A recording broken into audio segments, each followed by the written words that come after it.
حضرت عبداللہ بن عمر العاص رضی اللہ عنہ سے روایت کیا ہے کہ انہوں نے آسمان کی طرف دیکھا اور فرمایا اللہ تعالیٰ کی ذات برکت والی ہے، اس کی سفیدی کتنی شدید ہے، اور دوسرے آسمان کی سفیدی اس سے بھی شدید۔ پھر اسی طرح کہتے گئے حتیٰ کہ ساتوں آسمانوں کا ذکر کیا، اور ساتوں آسمانوں کے اوپر پانی کو پیدا فرمایا، اور پانی کے اوپر عرش کو پیدا فرمایا۔ آسمان دنیا کے اوپر سورج، چاند، ستارے اور رجوم پیدا فرمائے۔ حضرت ابن عباس روایت کرتے ہیں کہ ایک شخص نے عرض کی یا رسول اللہ صلی اللہ علیہ وآلہ وسلم، یہ آسمان کیا ہے؟ فرمایا یہ ایک موج ہے جو تم سے روکی گئی ہے۔ اسحاق بن راہویہ نے اپنی مسند میں اور دیگر نے اپنی کتابوں میں ربی بن انس سے روایت کیا ہے، فرماتے ہیں آسمان دنیا یعنی یہ جو سامنے آسمان پہلا ہے یہ ایک رکی ہوئی موج ہے، اور دوسرا آسمان سفید سنگ مرمر ہے، تیسرا لوہا ہے، اور چوتھا تانبا ہے، اور پانچواں چاندی ہے، اور چھٹا سونا ہے، اور ساتواں سرخ یاقوت ہے، اور اس کے اوپر نور کے صحرا ہیں۔ اس کے اوپر کی کیفیت اللہ تعالیٰ کے سوا کوئی نہیں جانتا، اور ایک فرشتہ جس کے سپرد پردے ہیں اس کو میتا تروش کہا جاتا ہے۔ ابو الشیخ نے سلیمان فارسی رضی اللہ عنہ سے روایت کیا ہے، فرماتے ہیں آسمان دنیا سبز زمرد سے ہے اور اس کا نام رقیہ ہے، اور دوسرا آسمان سفید چاندی ہے اور اس کا نام ازقلون ہے، تیسرا آسمان سرخ یاقوت سے ہے اور اس کا نام کیدوم ہے، چوتھا آسمان سفید موتیوں سے ہے اور اس کا نام معونا ہے، اور پانچواں آسمان سرخ سونے سے ہے اور اس کا نام ریقا ہے، چھٹا آسمان زرد یاقوت سے ہے اور اس کا نام دقنا ہے، اور ساتواں آسمان نور سے ہے اور اس کا نام اریبا ہے۔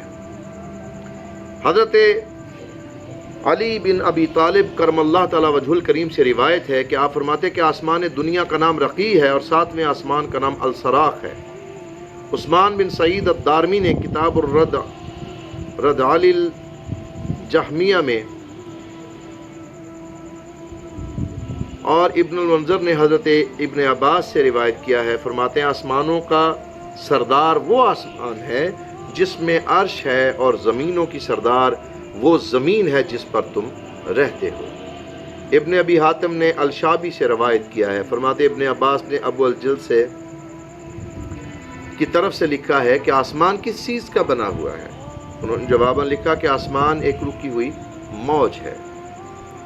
ابن ابی حاتم نے حبہ لوفی سے روایت کیا ہے، فرماتے ہیں میں نے ایک دن حضرت علی کرم اللہ تعالی وجہ الکریم کو اس طرح قسم اٹھاتے ہوئے سنا کہ قسم ہے اس ذات کی جس نے آسمان کو دھوئیں اور پانی سے پیدا فرمایا۔ حضرت قعب رضی اللہ عنہ سے روایت ہے، فرماتے ہیں آسمان دودھ سے بھی زیادہ سفید ہے، اور حضرت سفیان ثوری رضی اللہ تعالیٰ عنہ فرماتے ہیں زمینوں کے نیچے ایک چٹان ہے، ہمیں خبر پہنچی ہے کہ اس چٹان کی وجہ سے آسمان کی سبزی ہے۔ ابو شیخ نے العظمہ میں اور بہقی نے الاسماء والصفات میں حضرت ابن عباس رضی اللہ عنہما سے روایت کیا ہے، فرماتے ہیں ہر چیز میں غور و فکر کرو اور اللہ تعالیٰ کی ذات میں غور و خوض نہ کرو، بے شک ساتویں آسمان سے کرسی تک 7,000 نور ہیں اور وہ اس کے اوپر ہے، وہ ان تمام چیزوں سے بالاتر ہے، ماورا ہے۔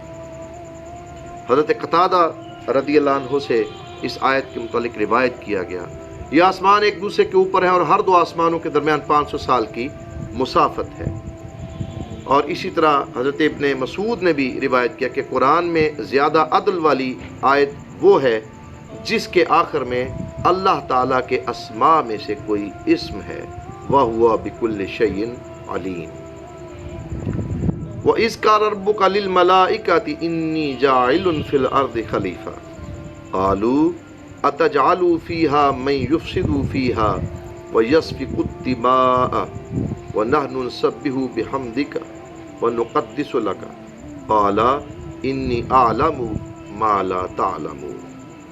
اور یاد کرو جب فرمایا وَإِذْ قَالَ رَبُّكَ لِلْمَلَائِكَةِ، فرمایا تمہارے رب نے فرشتوں سے کہ انی جاعل فی الارض خلیفہ، کہ میں مقرر کرنے والا ہوں زمین میں ایک نائب. قالوا اتجعل فیہا من یفسد فیہا ویسفک الدماء. کہنے لگے کیا تو مقرر کرتا ہے زمین میں جو فساد برپا کرے گا اور اس میں وَيَسْفِكُ الدِّمَاءَ اس میں خون ریزیاں کرے گا. وَنَحْنُ نُسَبِّحُ بِحَمْدِكَ وَنُقَدِّسُ لَكَ حالانکہ ہم تیری تسبیح کرتے ہیں، ہم تیری حمد کے ساتھ، پاکی کے ساتھ تسبیح بیان کرتے ہیں تیرے لیے. اور پھر اللہ نے فرمایا قَالَ کہا انی اعلم میں جانتا ہوں ما لا تعلمون جو تم نہیں جانتے. امام ابن ابی حاتم نے حضرت ابو مالک رحم اللہ سے روایت کیا ہے، فرماتے ہیں قرآن میں جہاں اذا استعمال ہوا وہ معاملہ ہو چکا ہوتا ہے. اور ابن جریر نے حسن سے روایت کیا ہے کہ اس آیت میں جاعل بمانی فاعل ہے. ابن جریر نے ضحاک سے نقل کیا ہے کہ قرآن میں جہاں بھی جعل استعمال ہوا ہے وہ خلق کے معنی میں ہے. امام وقی، عبدالرزاق اور ابن عساکر نے جناب ابن عباس رضی اللہ عنہما سے روایت کیا کہ اللہ تعالیٰ نے آدم علیہ السلام کو جنت سے ان کی تخلیق سے پہلے انہیں نکالا. پھر ابن عباس نے بطور دلیل انی جاعل فی الارض خلیفۃ کی آیت تلاوت فرمائی. حضرت ابن عباس رضی اللہ عنہما سے روایت کی ہے اور اس کو صحیح بھی کہا ہے، فرماتے ہیں اللہ تعالیٰ نے آدم علیہ السلام کو جنت میں داخل کرنے سے پہلے جنت سے نکال دیا. اللہ تعالیٰ کا ارشاد ہے انی جاعل یعنی فی الارض خلیفہ تک. جب آدم علیہ السلام کی تخلیق سے 2000 سال پہلے زمین پر جن رہتے تھے، انہوں نے زمین میں فساد برپا کیا، خون ریزی کی. جب انہوں نے فساد فی الارض کو اپنا وتیرہ بنا لیا تو اللہ تعالیٰ نے ان پر فرشتوں کا لشکر مسلط فرمائے اور انہوں نے انہیں مارا اور سمندری جزیروں تک بھگا دیا. اللہ تعالیٰ نے جب یہ ارشاد فرمایا کہ میں زمین میں خلیفہ بنانے والا ہوں تو فرشتوں نے کہا جنوں کی طرح یہ انسان بھی زمین پر فساد پھیلائے گا اور خون ریزیاں کرے گا.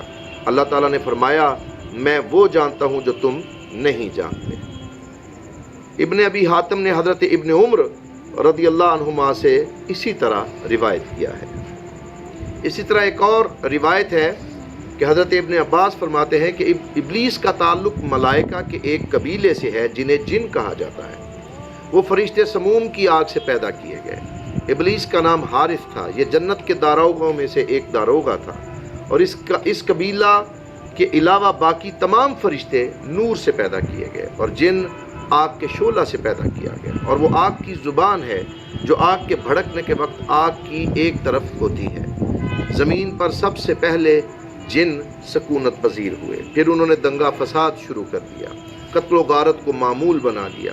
اللہ تعالیٰ نے ان کی طرف ابلیس کو فرشتوں کے لشکر میں بھیجا، بس اس نے ان سے جنگ کی اور انہیں پہاڑوں اور جزیروں کی طرف بھگا دیا. جب ابلیس یہ کام سر انجام دے چکا تو اس میں غرور پیدا ہوا، کہنے لگا میں نے ایسا کام کیا ہے جو کسی اور نے نہیں کیا. اللہ تعالیٰ اس کے دل کی کیفیت پر مطلع ہوا، لیکن فرشتے اس بات سے آگاہ نہ ہوئے. اللہ تعالیٰ نے فرشتوں کو خطاب کرتے ہوئے فرمایا میں زمین میں خلیفہ بنانے والا ہوں. فرشتوں نے کہا تو زمین میں اسے خلیفہ بنا رہا ہے جو فساد برپا کرے گا اور اس میں خون ریزیاں کرے گا جس طرح جنوں نے کیا تھا.